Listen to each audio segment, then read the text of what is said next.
Welcome to OState Daily. Casey Porter here. So glad that you decided to tune in.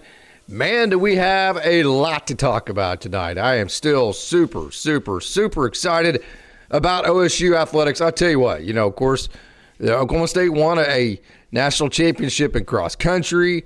They won a national championship in golf and wrestling. I think they're probably going to win a national championship here before too long. I don't know. Catching Penn State will be very difficult. Women's basketball was fantastic last year. Men's basketball kind of was like baseball. It kind of rallied there and did some good things at the end. But by and large, the men's sports, I'll be honest with you, this is about as excited as I've been about men's sports altogether in a long time. Josh has a good young group of freshmen. He has a bunch of guys that returned that are very good. He has some very good transfers in Campbell Smithwick and Evan Saunders and guys like that. So I think they're going to be very good. It's going to come down to, I think the offense is going to be fantastic. The defense, he's going to have a lot of options. It should be good. A.B. Ortiz being healthy, I think will help him. And then hopefully, if Aiden Miola can stay healthy the entire season, something that he has not been able to do. It's just been really bad luck. He had a weight fall on him and had a shoulder injury last year. A lot of things that haven't been under his control. If he can stay healthy, that's going to be huge. Your outfield is going to be ridiculous. Garrett Scholl played a lot of third base in the scrimmage season, but he'll probably play some outfield. You have AC coming back, Alex Conover. You've got Colin Ritchie, who I think is just going to be an absolute stud. You got the younger guys like Remo Indomenico out of Chicago who can flat hit. You've got Ezra Essex that hit 2 inside the park home runs. The last one actually timed at 15 seconds. You've got guys like Cole Platson that are big-time young hitters, Danny Wallace. And so, it's going to be Terrence Bowens, an infielder that got time in the game against Cali County. And so baseball, I think, is going to be very fun. That's in the future, though. I think softball is going to be good again. But, man, let me tell you, this basketball team, and I'll tell you what this show is going to revolve around tonight. We're going to dive into, we've talked a lot about Eric Morris. We know all about the air raids, the concepts that we've seen many different times, really not the last 5 or 6, maybe even 10 years. But if you go back to like the 2010s and that kind of deal, and hey, make no mistake about it, Eric Morris knows how to run the football. These air raid guys have figured out that you can't just throw the ball every down and dink and dunk your way down the field because defenses, they figured out, I'll tell you what defenses have figured out. They figured out how to have 3 high safeties, and they use that extra guy as a run player. Then the safeties behind that become pass players. And what the air raid does, read option, used to be triple option football, it's meant to put all of your defenders, especially your safeties, your half players, half run, half pass players, it's meant to put them in conflict. So what defenses did is that they just said, you know what, my half player is a run player, my safety behind that is a pass player. The only 2 players on the field that are in conflict are my linebackers. If you want to swing it out to the flats and try to beat them there, fine. So defenses have made it to where you can't just throw those short passes and work your way all the way down the field consistently. So these air raid guys have figured out that they have to run the ball. We're going to get into some of that with Eric Morris, but what we're really going to do tonight is we are going to really examine the North Texas coaches. If you have not been to my website, actually, I don't use my website very often because, to be honest with you, I'm lazy. That's number one. But then also really just about everything that I type is really kind of comes out on social media. It's just easier and it gets more visibility. But whenever I have a big, long something like that, sometimes I do go ahead and write an article with it. So there is the link to the article that breaks down all of the different coaches, the defensive scheme of Skylar Cassidy that will be coming with. Actually, I think I just sent a message to Todd Smith. Just see. I said it right. Yeah, no, it's Skylar Cassidy. So if I say Braden Cassidy, remember Braden just graduated 2 years ago from OSU. Please forgive me. Just know I'm talking about Skylar Cassidy. They are brothers, no doubt. So we're going to break down Skylar Cassidy's defense, and we're going to talk all about this wonderful basketball team we have. I'm telling you guys, this is a cool bunch of kids. I mean, they're a bunch of guys that have been a million different places. But I'll tell you what, you've got a bunch of left-handed guys that can take it to the bucket. You've got good size. I mean, Parsafala, get out of here. This guy's good, man. He had a great – matter of fact, last night, I know he was not the leading scorer for the Cowboys. Anthony Roy can absolutely light it up as well. He was not the leading scorer for OSU last night. But to me, I'll just say it point blank, to me, he was the MVP of last night's game. So kind of let me get into some of the basketball stuff here. And it's going to be a little bit clunky because I'm by myself.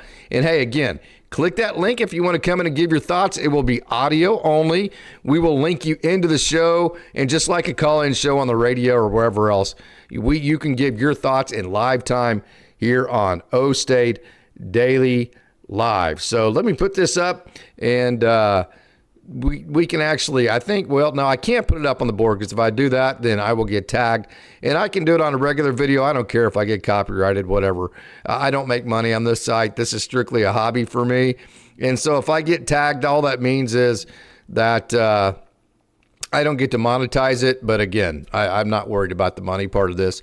I just want this to be fun. I want this to be a positive community for OSU fans to come and talk about the wonderful things that we have as an OSU community, as an OSU family.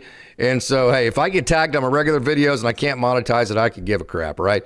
But if I actually do that on a live show, and if I play anything that's copyrighted, like everything that's produced by ESPN is, then it actually shuts the show down. So I cannot put any of the basketball highlights on. So, hey, we have actually our very first caller on. We have Scott Swiden coming on.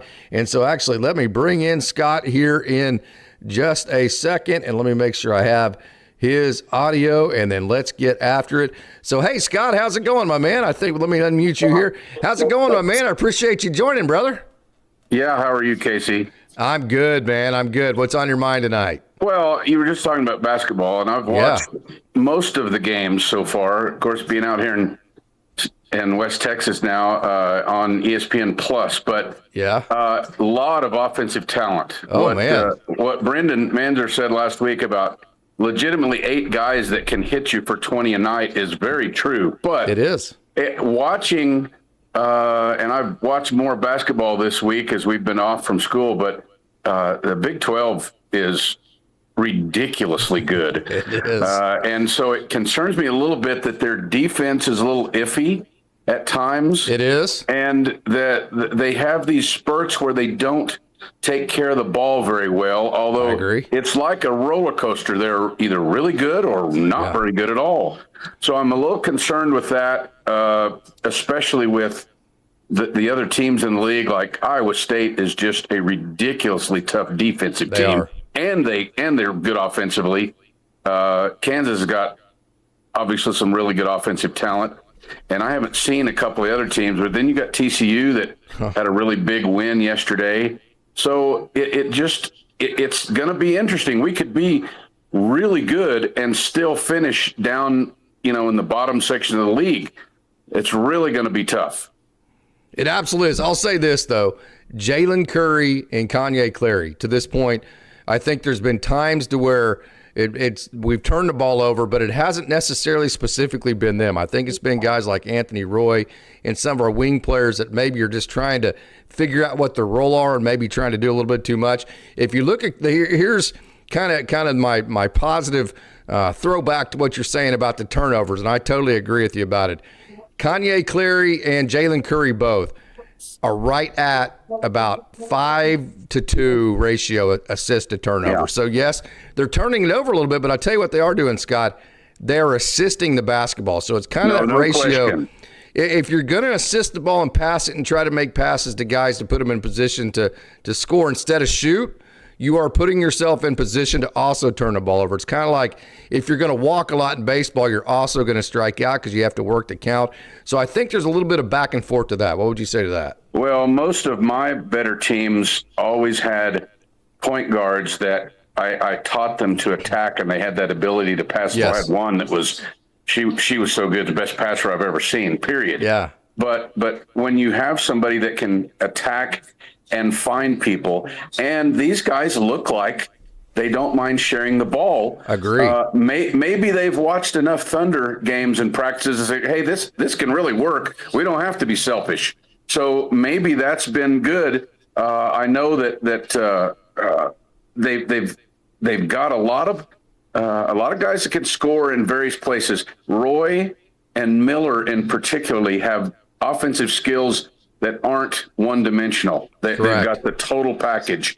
Couple other guys are pretty one-dimensional offensively, but they're really good at it. Yes. So it'll be interesting to see. But they've got to stay healthy, because as you saw early, when Clary and Curry are out of the game, things slow down a little bit. It does. But they do have some guys. I really like the motor on Isaiah Coleman. He's really got some ability. He reminds me a little bit of Tony Allen. Yeah, a little bit. But I was actually going to say Lou Dort a little bit. Yeah. But Tony Allen's a good one too. But I don't think Tony had the explosiveness. I agree. This guy's got more of like a Desmond Mason explosiveness. I agree. So yeah, it's a really good team. I think that Coach Lutz is good at what he does.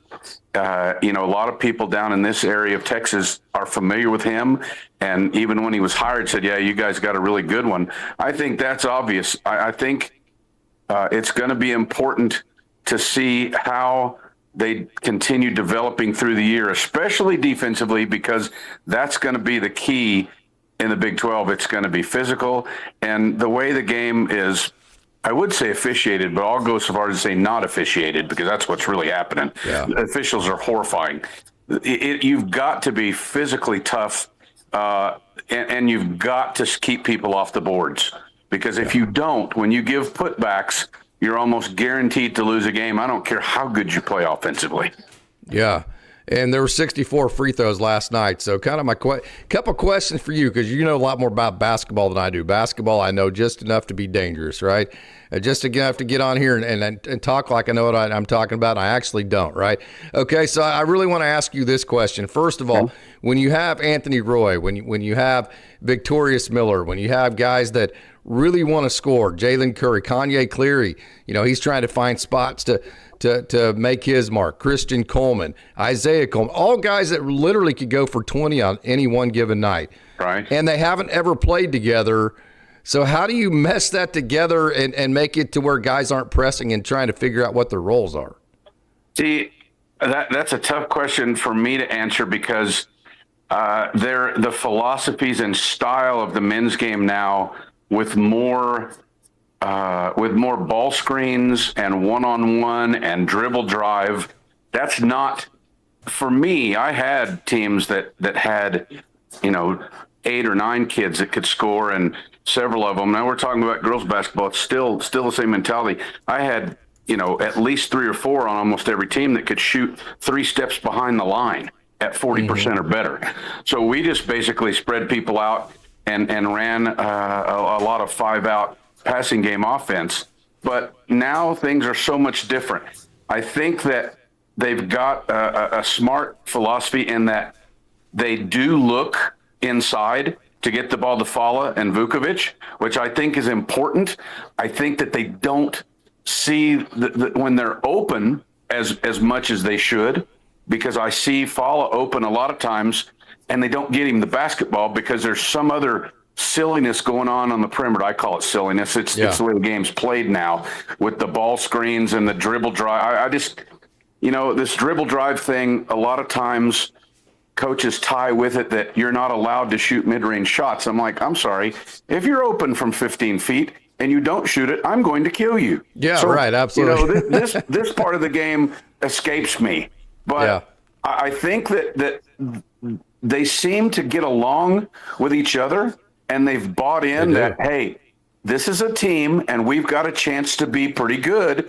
Let's not worry about it. We'll just pick each other up. I think that's how, to answer your question, I think that's how they get away with it, is that they don't have anybody that's going to be upset about not scoring 20. I agree.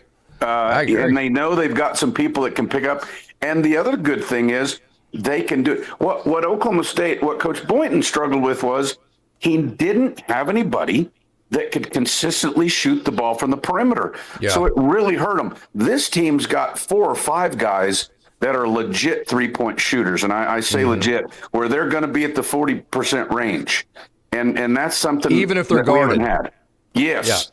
Yeah. Even guarded. I mean, Roy, I think he finally got a little bit closer. And I didn't watch last night's game. I just saw the highlights. But it looks to me like he finally got comfortable, which, he missed those early games. I think it took him a while to get back in the groove. But he hit some threes last night, second half, that were like head scratchers going, good grief, if he can do that. This is almost unstoppable because you can't cover him. If you go out there and cover him, 30 feet in the basket, he's just going to go by, and he's so good around the basket, and he's so strong. So if he gets rolling, like I think he will, it puts things in a different light. And then Victorious Miller is he's got more scoring talent. Yeah. I mean, I'm not going to say SGA, but he's the kind of player that can score in just about every way. And, with his age, he's just going to do nothing but get better. He may be one of the best offensive players we've ever had. Yeah. It reminds me of a little smoother, probably a better shooting, maybe James on Curry. That's kind of who I. Let me throw another name at you. This is going way back. He's got some Matt Clark in him, is what he's got. I'll tell you another guy, Matt. Yes, he does. Matt Clark. Matter of fact, I interviewed Matt. Matt does actually a really nice podcast post game for the Thunder. If you want to check him out, he does a good job with them. But yes, a lot of Matt Clark, and then I think another guy. I think John Starks. I think he kind of has a little John Starks in him in the way that he can kind of hang his length, and he's never in a hurry. He just it doesn't look like the game. John Starks looked like he was always in slow motion until you saw him up against the guy, someone like Eric Dickerson. He'd be running, you're like, well, he's not running very fast, until you saw how much faster he was running than everybody else. It's just some guys the game slows down for that way. Yeah. And Victorious Miller seems like that type of athlete. Let me tell you about Matt, since I know you and he are friends, and I've known Matt since college too. Yeah, I sat next to his mother, and she would yell the whole time. Whenever we had season tickets early, she'd yell, "Cheetah!" She would yell at the whole game at basketball games. It's hilarious. Well, I used to, because in wintertime, since we had no indoor tennis courts back then, I spent most of the afternoons over at Gallagher with Coach Hansen. He just became a really good mentor of mine, and I knew the guys pretty well, and I still do. But, I worked with Matt on his TV show for a couple of seasons. But every time, Matt, here's a funny one. Every time I would see Matt at one of the local watering holes, I won't mention which Hooters or Twin Peaks it might have been, but every time I would see him, I would tell one of the girls, I said, go over there and tell him, says, hey, I hear you're like the greatest basketball player in Oklahoma City basketball history. Are you Leroy Combs? And all of a sudden you'd see his head pop up and go, Swiden, where are you? Oh, yeah. Yeah, he has that kind of attitude to him. He's kind of got some diva to him like that. It's hilarious. Well, we're good friends, and he knew it was me as soon as somebody said that. Because, that's awesome. Leroy and I and Lorenzo and I, we were all good friends, and Bill, and I even traveled with him to a couple of closer ball games, but it was a fun time. That team still, if Joe Atkinson doesn't break his wrist, that team is a Final Four team, easily. I saw Joe on Thursday. He's still doing the little dribblers there at Coyle. He's at every game. I ref a little bit just to make some money and stay in shape. But is that the greatest Oklahoma club? Not just maybe not the greatest OSU team. They were damn good. They lost to Princeton first round, I believe, it was in '83. But in terms of just being, worst matchup possible before the 3-point line for a team that hadn't been to the tournament in 14 years. It was just a bad match. If we get by that game, it's over. We're Final Four even then. Yeah. But with Joe, keep in mind that before Joe broke his wrist, we went over and ran Tulsa out of the Assembly Center by 30 points. And they were good. Yeah. Yeah. Well, Casey, you do a great job. I know I've told you that before on messages, but I enjoy watching you when I can. I haven't seen you in a while, but anytime you want to talk, just give me a shout. I will. Scott, thank you so much, my man. And by the way, I did tell Carolyn Gross you said hello. Oh, it's been a fantastic. while. Yeah, they came down in Abilene, there's a sports commission that has a Hall of Fame deal, and they gave Ike a posthumous award, and she and the kids were down, and I went over, and it was a pretty cool event. Yeah. But that's a little bit after you had asked me if I knew them, and I told her, and she said, "Oh yeah, I remember him." And of course, Michael was, born when I started helping his dad. So yeah, it was a fun group, fun times.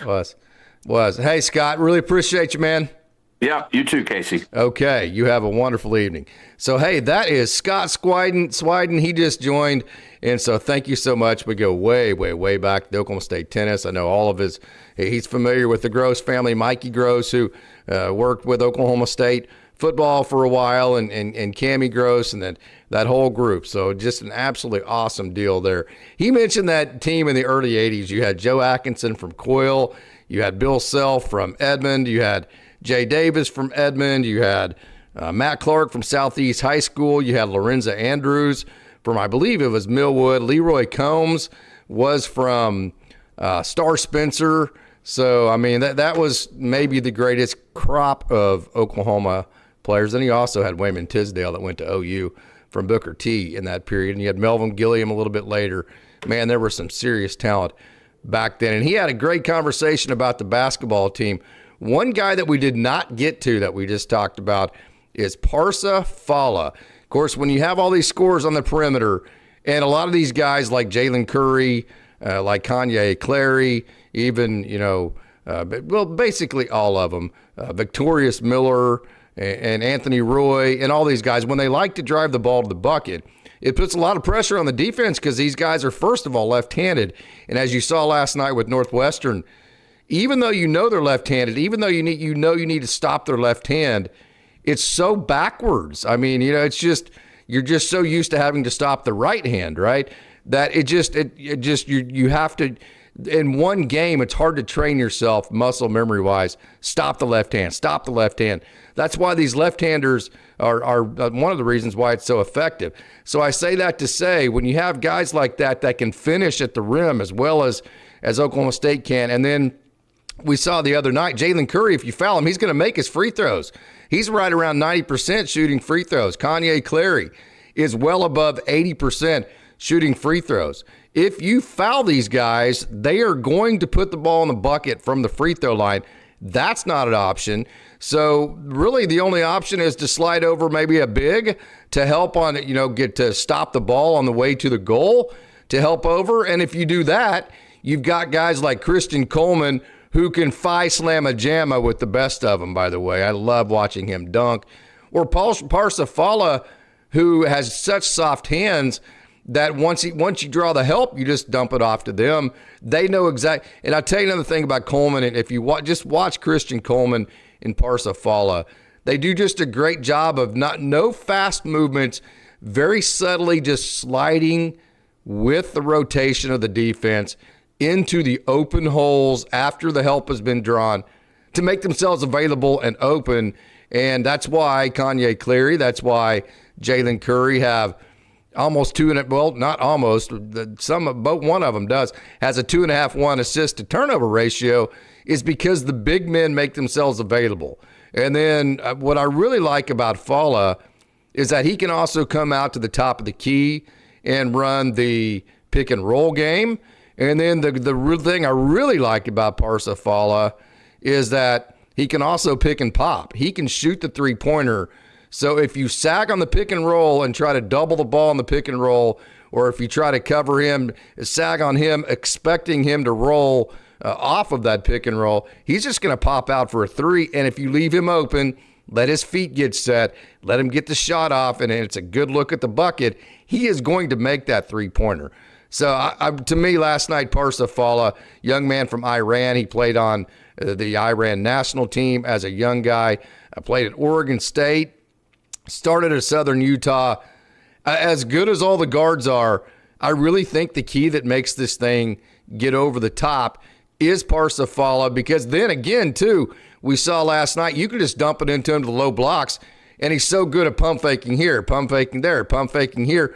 He can pass it back out. If you double down on the blocks, he's going to kick it out to Victorious Miller or to Anthony Roy, and they are going to make that shot.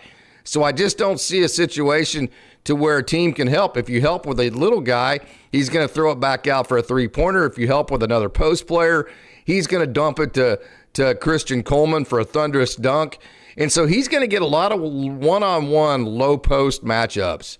And the way that he is able to stay patient, use the head fake, keep his feet underneath him, and just kind of work each move until he finds the best angle to get the shot off.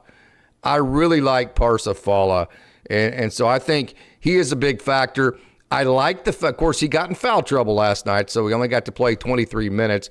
Christian Coleman actually fouled out. So the Cowboys, they have to learn how to play defense without fouling, no doubt about it. But one thing I really do like about last night's rotations, and you can kind of see, Northwestern played like 6 guys. I mean, OSU, they won the bench points by like 23 points. That was a big part of it. One thing I do like, though, is Vukovic. He got to play, and not only did he get to play, he got to play in some pretty critical moments of that game, which tells you that he is really coming along, and I call it the trust tree.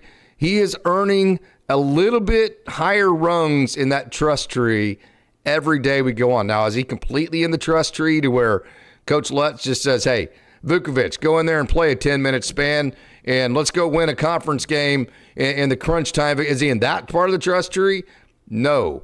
But is he in a part of the trust tree where if Parsifala gets in foul trouble or if Christian Coleman's in foul trouble, can he come in and play his role and be expected to, if he gets a putback or if he get some rebounds to play good defense? Yes, I think he's in the trust tree that much. And so a guy I think that the Cowboys need to get going is Mandzukic, because if Mandzukic gets going, he can kind of be that second Parsifala, if you will. And so that allows Parsifala, to me, to be a little bit more aggressive on the defensive end and not worry so much about being in foul trouble. So I really like Parsifala. I love his game. Victorious Miller, fantastic, very smooth. Christian Coleman, thunderous. Plus, Christian Coleman does a lot of little things as too. Jalen Curry with that left hand, Kanye Clary with the left hand, Anthony Roy with the left hand. And last night was just a gritty win, because I'll tell you what, it started at 10 o'clock. I mean, that's ridiculous. And the players even mentioned on the pregame, they have us playing at 10 o'clock. That's a hell of a lot of disrespect. They actually stated that. So the players felt like by getting that time slot, that was kind of a slap in their face. That motivated them. And I think the first 8 minutes, whenever Victorious Miller did such a good job of scoring the early 8 points, getting off to that good start was a big part of that. And then just really holding off Northwestern. And I'll tell you, I have no idea how this game was actually as close as it was, other than Nick Marshall, who dropped 28. I mean, without Nick Marshall, this is a blowout. But 30 free throws for Northwestern. You got to cut down on the fouls. You got to play better defense without fouling. But how about this? OSU had more three-pointers, had 3 more points off of turnovers than Northwestern, which you wouldn't expect that, because Northwestern kind of has like one rotation of players, and their gig is to get good shots through really solid offense. And so it's surprising to me that Oklahoma State had 3 more points off of turnovers, 2 more second chance points, 21 more points than Northwestern on points off the bench, and 4 more points in the paint. Okay, OSU made 1 fewer field goal, but they made 4 more free throws and 5 more three-pointers. OSU had 6 more offensive rebounds and 7 more rebounds overall, and 2 more block shots, and the steals, assists, and turnovers were even. Somebody explain to me how this game was close. This should have been a 10 to 12 point victory for OSU. And I'll say it again, other than Nick Marshall, who dropped 28, I think it's because OSU at critical moments. Now, I know Oklahoma State eventually outscored Northwestern from the line. That's what happens whenever you get a lead and the other team's having to try to turn you over and play, kind of a reckless style of basketball, because that's all they have left. I think OSU made up the difference late in the game when they had a lead from the free throw line. But the only way Northwestern stayed in this game was shooting free throws and then just not being able to guard Nick Marshall. And I think the biggest aspect of not being able to guard Nick Marshall was the fact that Parsafala and Christian Coleman fouled. They fouled way too much, and then that led to free throws, which led to points, part of the 28 points. And then it also led to the fact that Fala could only play 23 minutes. Christian Coleman fouled out. And whenever you get into foul trouble, you can't play quite as aggressively as you'd like. So I think if the Cowboys learn to play defense, especially in the post against bigs, without fouling, and do a good job of winning the assist to turnover ratio, which they have for the most part, I think this is a team that can make a lot of noise. There, I just posted the link again to the show here. Click that link and you can come on in, audio only, and we can talk with you and get your thoughts just like any other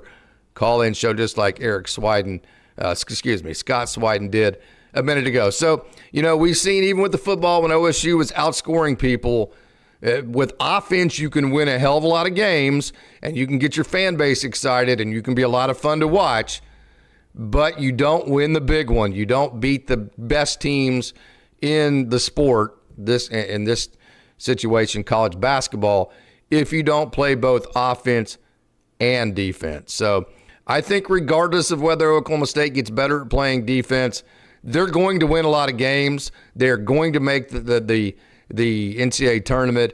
And if they don't get better at defense, they're going to have a chance to be a Sweet 16 team. I think they're that skilled and that good on offense because, in the past, like maybe Bryce Thompson was okay when a play broke down and OSU couldn't get a good shot off of the set that they ran or the motion offense they ran. We didn't really have a guy that could just go make a play, right? Isaac Ice, who actually was on the Northwestern coaching staff last night. You remember Isaac Likely? He was really the last guy that could just take it to the bucket and score when everything else broke down. OSU has 3 or 4 guys that can do this on this team. So they can score through their offense. They can score even after the offense has broke down. So the offense, they can shoot. They can drive it to the bucket. They make their free throws. They have good post players. They have everything you need to be not only good on offense, but to not go through those long droughts that we saw with Mike Boynton and Travis Ford, right? Thank God those long droughts just, as an OSU fan, just wore your ass out, right? So I think this team's going to continue to be good. I think they're going to continue to be consistent on offense, and I think that's going to give them a chance to win a lot of games, even if they play bad defense, and put them in the tournament and give them a chance to win their 2 games the first round of the tournament. Now, they're talented to go more. They're talented enough to go further than that. They're experienced enough to go further than that. They're skilled enough to go further than that. Steve Lutz is a good enough coach to go further than that. Okay, whether they can actually get into the better teams in a Sweet 16 round and beat them, I think that's where you have to start becoming more of a rounded, completed, both offense and defense type of team. That's where I'm at. We're getting the cart ahead of the horse. Let's win the next 2 games, and let's roll into that game with OU 9-0, and let's fill up that entire arena, and let's go kick OU's ass, and let's make them like it. How about that? That would be a hell of a lot of fun, wouldn't it? I would thoroughly enjoy that. So there is my talk on basketball. Now, let's get to what I want to talk about on tonight's show, and that is – let me see if am I actually in full-blown mode. Let's get into the coaches that might be coming with Eric Morris. First of all, before we get into all of that, let me back up and talk a little bit more about the new head coach for Oklahoma State. They call him Elf because I guess they think he looks like an elf. Dana Holgerson called him that. And by the way, Dana Holgerson is one of the big mentors for Eric Morris. They coached together at Texas Tech. I think one of the things that goes under the radar is that Eric Morris knows how to run the football too. What a tremendously awesome hire for Oklahoma State. Why? Because, yes, he's a great coach. Alex Golesh, I'm sure, is a great coach. I'm sure Jeff Traylor from South Alabama is a great coach, okay? Colin Klein would have he was the second pick there. But what made Eric Morris so much better than all the other candidates is the fit aspect of it. We've seen Billy Napier go from Louisiana to Florida and fall on his face. Mike Norvell go from Memphis to Florida State, fall on his face, right? So just because you had success at a G5 level, there is not any part of that process that guarantees anything as you jump to the next level. So I think one of the things that really eliminates some of the volatility in terms of, okay, well, how will his success at the G5 level translate to a Power 4 level is the fit aspect. So when you talk about he grew up in Shallow Water, which is just outside of Lubbock, he played for Texas Tech. He played against OSU. He played in the 2007 I'm a Man, I'm 40 game. He's a Big 12 guy. He is an air raid guy, okay? He is all of that. He is a guy that has been a master at doing more with less, which is what you have to do at OSU if you want to be competing with the elite programs in college football, okay? He has an incredible offense. So he's a quarterback whisperer. All of these things are massive fits. He's spent his entire coaching career and playing career in the state of Texas. He turned around Incarnate Word first, which is in San Antonio. Several of his coaches come from Houston, including his GM, okay? Murdy comes from, actually went to Houston, coached at Texas Tech. So it's not just the fact that Eric Morris has this high-flying offense and that he's a great coach, as you see here, second in the nation in passes per game, second in receiving pass yards per game, second receiving yards, 39th in the rush game. That's certainly respectable. Third in first downs. It's not just that he's a great coach. It's also the great fit that he is. Not that he is just a great fit, but so are all of his coaches. And I know you want to talk about his awesome offense, but let's talk about the defense first and what I think is coming to Oklahoma State. Now, we have no guarantee of which coaches are coming where, or who's going to be coming with him. So I'm going to kind of cover all the coaches. I'm going to give you my best guess as to what I think is going to happen. And I could be very well wrong. I have no inside information whatsoever. If I did, I wouldn't give it, but I would never even ask anybody that would have to be in a position maybe even to give that out. So this is strictly my opinion based on the research I've done. But Julian Wilson is a secondary coach, okay, as well as Skylar Cassidy. Skylar Cassidy also coaches the secondary as well. But we're talking about fit. It's not just Eric Morris. It's not just saying Eric Morris is a great fit. His entire coaching staff fits that circuit. It completes that circuit of the great fit that this whole thing is. Julian Wilson, I can remember him like yesterday at Southmore, okay? He grew up in Oklahoma City, in Moore, Oklahoma, went to Southmore, played at OU, so he knows Oklahoma, okay? He knows the Big 12. He knows Oklahoma State like the back of his hand. He knows Oklahoma City. He knows North Texas. He knows it all. And then, by the way, also, he brings a pedigree with him of having played both in the NFL and in the Canadian Football League. So he's going to walk into a 18-year-old or even a transfer guy, and he's going to know the business end of it because he's been cut by professional teams, right? He's had to fight for his life for his one and only contract or for a contract at all at the professional level. So he's going to understand the business side of things, but then he's also going to be able to walk in and say, hey, I played in the NFL. I played where you want to get to. I played at OU, and I know as OSU fans that makes you want to probably throw up in your mouth a little bit, but playing at OU is really we have to admit they are absolutely a top-notch program, and they have been for a long time. So he's going to bring a lot of credibility with him. He's going to bring a regional. He's going to bring a regional knowledge of Oklahoma City, the state of Oklahoma, North Texas, and also he's followed Cassidy at every step, so he knows the area in Houston because he worked at Sam Houston, right? Abilene, that area in there. He knows the entire state of Texas. He's going to be able to recruit. He's going to have the credibility with young players and transfer players because he played in the NFL, and he has the continuity with Skylar Cassidy because he's followed him everywhere he goes.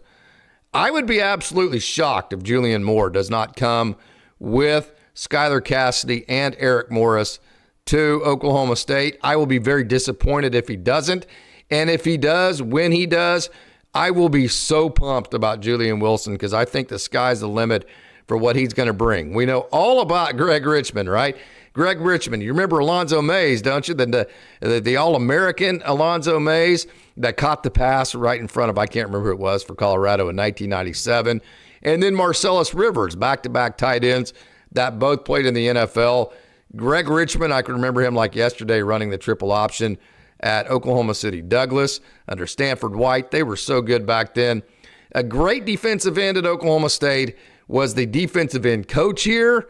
Not exactly sure what happened on his leaving. I'm not going to feed any rumors on that. And so I would prefer that nobody else spread rumors there either. But Greg Richmond has got himself back up on his feet after leaving Oklahoma State. He has been on the staff with Eric Morris for the last couple of years, and I think he stands a good chance of coming back to Oklahoma State as the defensive end coach. Now, defensive line coach Ike Aguaye is a very good coach, a lot of experience. 8 years at Fort Hays State out there in western Kansas, right? 2024 at Sam Houston, SHU at Sam Houston. Second in rushing in the Conference USA, second in sacks. He has continuity with Skylar Cassidy. And again, if I say Braden Cassidy, please forgive me on that. But I don't know a whole lot about Coach Aguaye here, Ike Aguaye, but I will say this.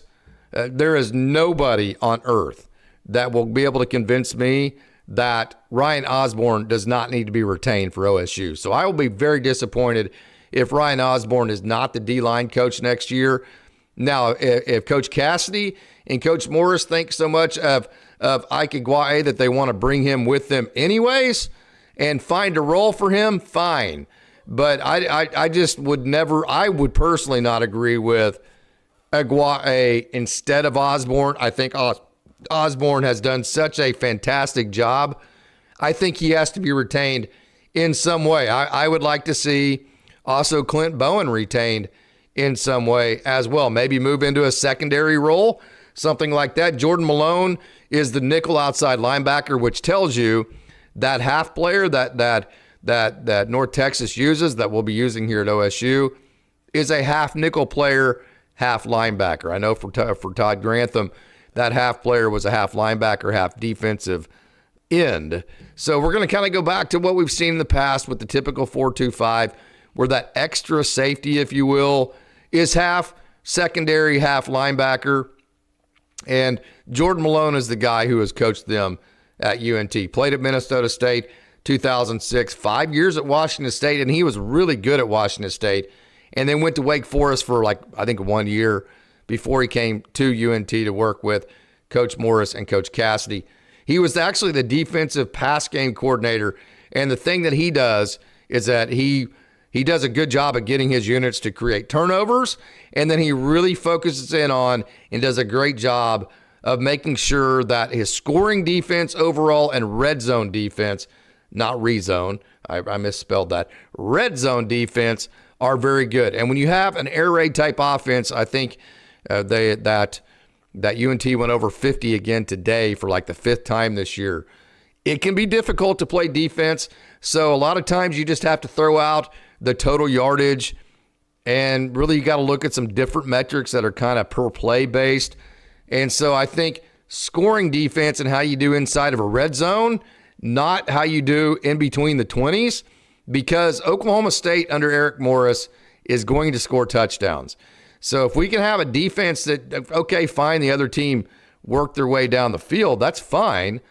But if they have to kick field goals at the end of it and then maybe miss a couple of those, that's good for OSU. So having a guy like Jordan Malone that understands it with how to play complementary defense to the offense that's being played, complementary meaning it's more about, can we stop the team once they get in the red zone? I think that's very important, and Jordan Malone definitely has done that in the past. and he's done it at a P5 level at Washington State, and that was before the Pac-12 disbanded. So that is legitimate experience for him. Reggie Johnson's kind of your savvy vet. He played at Louisville all the way back in 1996. He joined the staff a couple of years ago. This is his second year at UNT. Again, continuity is something you're going to see here in this staff with UNT. Reggie Johnson coached with Skylar Cassidy at Sam Houston. He's coached in 10 different bowl games, 25 years experience. He's been a defensive coordinator at 2 different places, not anywhere that's like certainly not a big-time football school or anything, Alabama A&M, UAB. I mean, however you want to categorize that defensive coordinator experience, that's up to you. But he's also coached at Louisville, Missouri State, Western Kentucky, Purdue, UTEP, and Arkansas. So Louisville, Purdue, Arkansas. He does have some experience at the P5 level. We'll see what happens with the inside linebacker position for Oklahoma State. But there's Reggie Johnson, a lot of experience there.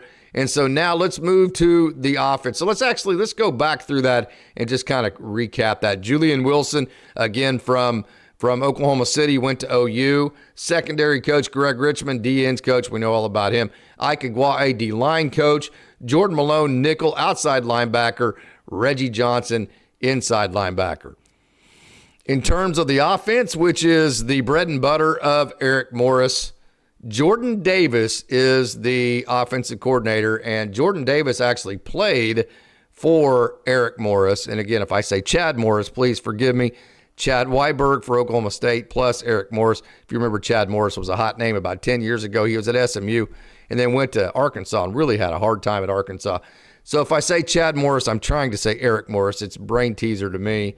Just like if I call Skylar Cassidy, Braden Cassidy, know who I mean. I mean Skylar Cassidy. But Jordan Davis actually is the offensive coordinator for UNT. Obviously, he is in lockstep with Eric, with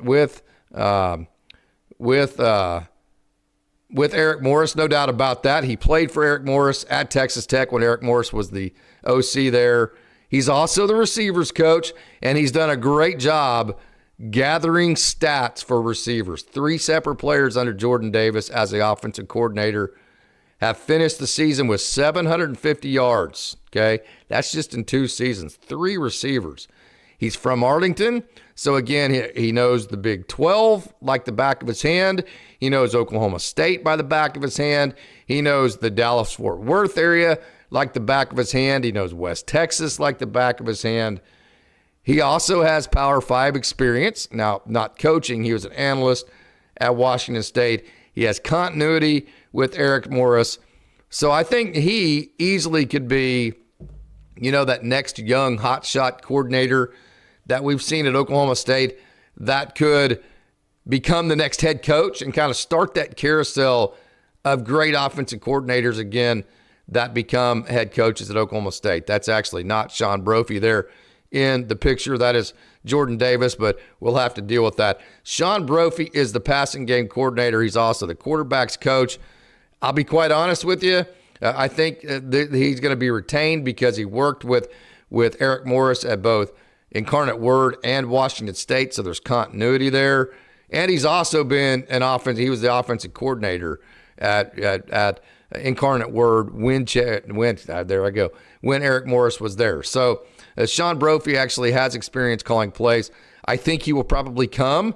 I would have zero problem with Kevin Johns being retained. I think Kevin Johns, in a lot of ways, has done a really great job with the run game. I think the pass game is where he is lax. So I think if you could take a lot of the zone away concepts and a lot of the run concepts of Kevin Johns and mesh them with the pass concepts of Jordan Davis and Eric Morris, you might have something that's even better than what they already have. Offensive line coach, Oklahoma State has 2 offensive line coaches right now. So even if Cody Creel comes, which actually I lied. That was not Sean Brophy. It was actually Cody Creel who was the offensive coordinator for Eric Morris at Incarnate Word from 2018 to 2021. So please go strike that comment about Sean Brophy. That was not correct. It was Cody Creel, the offensive line coach, who is the offensive coordinator at Incarnate Word when Eric Morris was there, 18 to 21. He was the Marshall offensive line coach last year, and he's got experience at the JUCO level. Navarro College, Oklahoma State, has gotten several players out of Navarro over the years. Trinity Valley, Angelo State, those are really high-powered D2 programs to where if you ever needed to reach down and go get the next Leon Johnson III or Terrell Davis, something like that, he would have connections there. I would assume because of the continuity, because he has the offensive coordinator experience under Eric Morris while they were at Incarnate Word, they had a tremendous amount of success with Cam Ward there. I would assume Cody Crewell's coming. I would have no problems if either one of the offensive line coaches for Oklahoma State now, specifically Cooper Bassett, were retained as well. So Clint Bowen, Ryan Osborne, Kevin Johns, Cooper Bassett. If I was Eric Morris, I would figure out a way to retain those four. And then if I was Chad Weiberg, I would also figure out a way to make sure that Doug Meacham is a part of the program in some way, whether that's a coach or whatever, who knows. But I would find a role somewhere for Doug Meacham. And those four coaches in particular, Coach Johns, Coach Osborne, Coach Bassett, and the fourth one, I'm having a blank right now. I would heavily consider those guys as far as retaining them as well. The running backs coach, absolute stud. Patrick Cobbs, again, just like the secondary coach has NFL experience, will be able to walk into a house and say, hey, if you want to get to be the NFL, I know how to get there. He's in the Hall of Fame at North Texas. He's mentored 2,000-yard rushers. He had success way before Eric Morris got to UNT. He was putting out tremendous running offenses at UNT before Eric Morris got there. If we can get Patrick Cobbs to leave UNT, again, he's in their Hall of Fame. He probably grew up in Denton. I don't know where he grew up, but Denton, it certainly feels like home to him. He's been there for a long time as a player and coach. Who knows if he would actually come to Oklahoma State? Money talks a lot. But if you can get Patrick Cobbs to come to Oklahoma State, that is an absolute home run hire for a running backs coach, which just kind of goes more to the fit part of things. And then another home run hire, Drew Savoda. Drew Savoda, I think he did play at Tecumseh. I do believe he did. Actually, let me look that up. Let me back this up. And Patrick, give me 1 second here. This is going to be a little bit clunky, and sometimes that's okay. Where did Patrick Cobbs, and I think he played for Scott. What was the coach's name there? Who actually coached at OSU too? That he really had Chickasha rolling back then. If you can come up with the name, I'm not actually on the chat right now. So Tecumseh, yes, you were actually 100% correct, Scott. Patrick Cobbs is from Tecumseh, so I would think that I would think that he would come to Stillwater and he would be a home run hire. Drew Savoda, home run hire. This is a guy that at Alabama, Nick Saban just said, "Hey, you're our alphabet guy." I don't even know you can read the title here. I mean, I have it in my story. They made up some coaching title I've never heard of before and never heard of since. And what that tells you is Alabama has money. They like Drew Savoda, and they made him a position.